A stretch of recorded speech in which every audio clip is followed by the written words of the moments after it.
పరిశుద్ధుడైనటువంటి దేవుని ఉన్నతమైన నామం పేరిట అనుదిన వాక్యం వీక్షిస్తున్న మీ అందరికీ ప్రభువును రక్షకుడైన యేసుక్రీస్తు నామములో వందనాలు. ప్రతిదినం ఈ వాక్యం ద్వారా మీరు బలపడుతున్నారని నేను నమ్ముతున్నాను.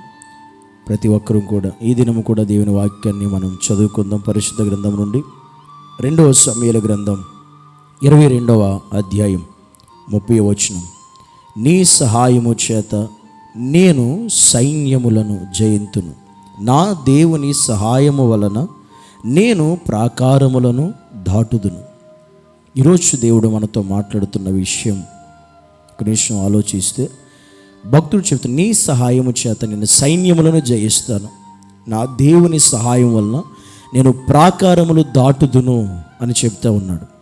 ఈరోజు మనం మన జీవితంలో ఏ సహాయము చేత మనం ఏదైనా సాధించగలుగుతాం? భక్తుడు నీ సహాయం వల్ల అన్నాడు. ఇక్కడ నీ సహాయం అంటే ఎవరి సహాయం అంటే దేవుని సహాయం వల్ల. దేవుని సహాయం వల్ల మనం ఏదైనా సాధించగలం, ఏదైనా దాటగలం, ఏదైనా జయించగలం. ఎవరి సహాయం అంటే దేవుని సహాయం వల్ల. ఎందుకంటే దేవుడు చెప్తాడు, ఈ లోకంలో మీకు అనేకమైన శ్రమలు కలుగుతాయి, అయినా భయపడకండి, నేను లోకాన్ని జయించి ఉన్నాను అంటాడు. ఎవరైనా జయించిన వాడు మన పక్కన నిలబడినప్పుడు మనకు కూడా ఒక ధైర్యం ఉంటుంది. ఎస్, నేను కూడా గెలవగలను, నేను కూడా జయించగలను. ఎందుకంటే ఆల్మోస్ట్ ఆ పరిస్థితి జయించిన వాడు ఉన్నాడు కనుక.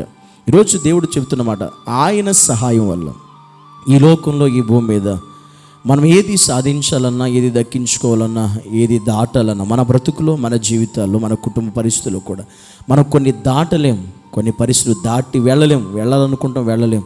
కానీ అన్నిటినీ మనం దాటాలనుకుంటే ఒకరి సహాయం మనకు కావాలి, అది దేవుని సహాయం మాత్రమే. దేవుడు మాత్రమే మనకి సహాయం చేయగలడు. అందుకనే భక్తుడైనటువంటి దావీదు అంటాడు, నేను కొండల తట్టు నా కనులు ఎదుచున్నాను, నాకు సహాయం ఎక్కడి నుండి వచ్చును, యెహోవా వలనే నాకు సహాయము వచ్చును కలుగును అంటాడు. నిజమే, దేవుని సహాయం వలన మాత్రమే ఈ భూమి మీద మనం ఏదైనా చేయగలం. దేవుని సహాయమే మనకు రాకపోతే, దేవుని సహాయమే మనం అందకపోతే నిజంగా మనం ఏది కూడా దాటలేము కదా. మన జీవితంలో అసలు ఏది జరగదు. చూడండి, ఇశ్రాయేలు ప్రజలు ఎగ్జాంపుల్ మనం ఆలోచన చేసినప్పుడు, ఇశ్రాయేలు ప్రజలు యెరికో గోడలను జయించడం వారి వల్ల కాదు, యెరికో ప్రాకారాలను పడద్రోయడం వారి వల్ల కాదు. కానీ దేవుని సహాయము కోరి, దేవుని నామాన్ని బట్టి ప్రార్థించి, దేవునిని స్తుతించి ఆరాధించి, దేవుని సహాయాన్ని కోరుకున్నప్పుడు దేవుడే వారికి సహాయం చేశాడు.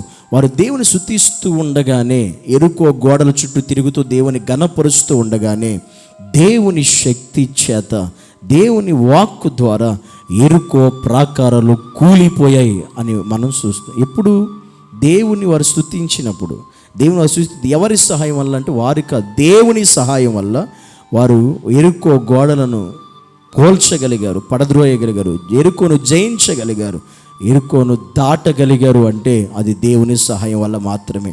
వారి వల్ల అయితే ఎప్పటికీ కాలేదు. అన్ని లక్షల మంది ఉన్న యెరికోను దాటడం వారి తరము కాదు. కానీ ఎలా సాధ్యమైందంటే దేవుని సహాయం వల్ల మాత్రమే. దేవుని సహాయం వల్ల యెరికోను జయించారు. యొర్దాను దాటడం వారి వల్ల కాదు, యొర్దాను వారు దాటలేరు కూడా. అలాంటి యొర్దాను, ఎగువ నుండి పారే యొర్దాను కూడా వారు దాటగలిగారంటే అది దేవుడు సహాయం చేశాడు గనుక. ఈరోజు దాటలేని పరిస్థితులు, గెలవలేని పరిస్థితులు నా జీవితంలో ఏవైతే ఉన్నాయో వాటన్నిటి కూడా మన దేవుడే మనకి సహాయము చేస్తాడు.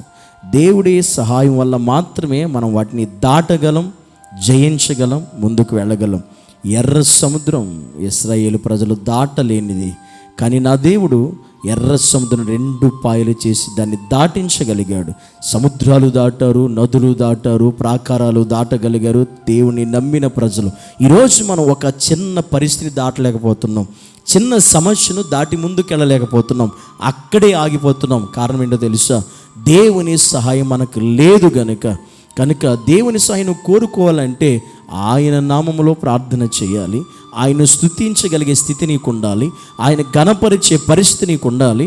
అలాంటప్పుడు మాత్రమే నువ్వు ఏదైనా అందుకే భక్తుడు చెప్తున్నాడు, నేను నా దేవుని సహాయం, నీ సహాయం వల్ల నేను సైన్యమును జయిస్తాను, నా దేవుని సహాయం వలన ప్రాకారాలు దాటుతాను. ఈరోజు దాటలేని పరిస్థితులు ఏవైతే నీ జీవితంలో ఉన్నాయో, నీ బ్రతుకులు ఉన్నాయో, నీ కుటుంబంలో ఉన్నాయో, నీ పరిస్థితులు ఉన్నాయో, ఈరోజు వాటిని దాటి ముందుకు వెళ్ళాలి అంటే, వాటిని జయించాలంటే నా దేవుని సహాయం తప్పకుండా నీకు కావాలి. కానీ ఇంతవరకు ఒకవేళ దేవుని సహాయం నువ్వు కోరలేదేమో, ఈరోజైనా దేవుని సన్నిధిలో ఆయన నామాన్ని బట్టి ప్రార్థన చేసి, ఆయన నామాన్ని బట్టి స్తుతించి, ఆయన ఘనపరిచి, ప్రభువా నీ సహాయం నాకు కావాలి, ఈ సమస్యలో, ఈ కష్టంలో, ఈ ఇరుకులో, ఈ ఇబ్బందులో, ఈ వ్యతిరేకతలో నేను వీటిని జయించలేకపోతున్నాను, ముందుకు వెళ్ళలేకపోతున్నాను కనుక నీ సహాయం నాకు తప్పకుండా కావాలని నువ్వు దేవుని ఎదుట ప్రార్థించినప్పుడు తప్పకుండా నా దేవుడు నీకు సహాయం చేయడానికి ఈరోజు సిద్ధంగా ఉన్నాడు కనుక ప్రతి ఒక్కరూ కూడా దేవుని సన్నిధి ఎదుట ప్రార్థిద్దాం, దేవుని సన్నిధిని అడుగుదాం. ప్రభువా నీ సహాయం నాకు కావాలి ప్రభువా.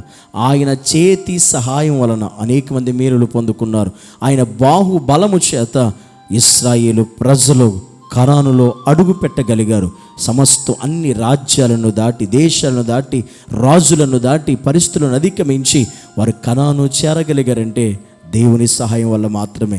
ఈరోజు నీవు కూడా నువ్వు దాటాలి ఏదైనా నీ జీవితంలో అంటే నా దేవుని సహాయం నాకు కావాలి కనుక ఆ దేవుని సహాయం కొరకు ఈరోజు మనం ప్రార్థన చేద్దాం. కళ్ళు మూసుకుందాం. ఈరోజు ఎవరైతే ఇంకా కొన్ని పరిస్థితులు నీ జీవితంలో దాటలేకుండా నువ్వు ఉన్నావో, ఈరోజే నాతో పాటు నువ్వు ఏకీభవించి ప్రార్థిస్తే నా దేవుడు తప్పకుండా నువ్వు దాటలేని పరిస్థితిని ఈరోజు నిన్ను దాటిస్తాడేమో. నిజంగా నువ్వు ప్రార్థన చేస్తే, నిజంగా దేవుని వైపు నువ్వు తిరిగితే, నిజంగా దేవుని నమ్మితే నీకు కష్టతరమైన దాన్ని నువ్వు దాటలేక, ముందుకు వెళ్ళలేక ఆగిపోయి ఉన్నావేమో, ఈరోజు నువ్వు ముందుకు వెళ్ళే కృప దేవుడు అనుగ్రహించబోతున్నాడు. పరిశుద్ధుడైన తండ్రి నీకు వందనాలు. ఈరోజునైనా నీ సహాయం వల్ల సైన్యమును జయిస్తును అని వాక్యం సెలవిస్తూ, నా దేవుని సహాయం వల్ల నేను ప్రాకారము దాటుదును అని వాక్యం చెబుతుంది. నిజమే ప్రభు, నీ సహాయము లేకుండా మేమేమీ చేయలేం, ఏది సాధించలేం, ఏది పొందుకోలేం. కానీ ఈరోజు అనేక మంది ఇది తెలియక కూడా చాలామంది ఉన్నారు ప్రభు. ఈరోజు ఎవరైతే వాక్యం వింటున్నారో తండ్రి, నీ సహాయము, నీ చేతి సహాయము నీ బిడ్డలకు యేసు నామములో అనుగ్రహించబడునుగాకని ప్రార్థిస్తున్నాను. ఎవరైతే నీ సహాయం కొరకు వేడుకుంటున్నారో, ఇప్పుడు ఎవరైతే నీ సహాయం కొరకు ప్రార్థిస్తున్నారో ప్రభువా, నజరేయుడైన యేసు క్రీస్తు శక్తి కలిగిన నామములో వారు దాటలేని పరిస్థితులు, జయించలేని పరిస్థితులు, వెళ్ళలేని పరిస్థితులన్నీ కూడా నీ నామము ద్వారా, నీ కృప ద్వారా, నీ శక్తి ద్వారా వారు యేసు నామములో దాటునుగాక, జయించునుగాకని ప్రార్థిస్తున్నాను. నీ వట్టి కార్యం జరిగించి సహాయం చేయమని యేసు నామములో ప్రార్థించి అడిగి పొందుకున్నాము పరమ తండ్రి, ఆమేన్. మన తండ్రి అయిన దేవుని యొక్క ప్రేమయు, కుమారుడైన యేసు క్రీస్తు యొక్క కృపయు, పరిశుద్ధాత్మ కన్యుని సహవాసమైన సన్నిధి, ఆదరణ సదాకాలం మనకు, మన కుటుంబాలకు, సర్వలోకమున సార్వత్రిక సంఘం అంతటికి సదాకాలము తోడై ఉండి నడిపించునుగాక. ఆమేన్.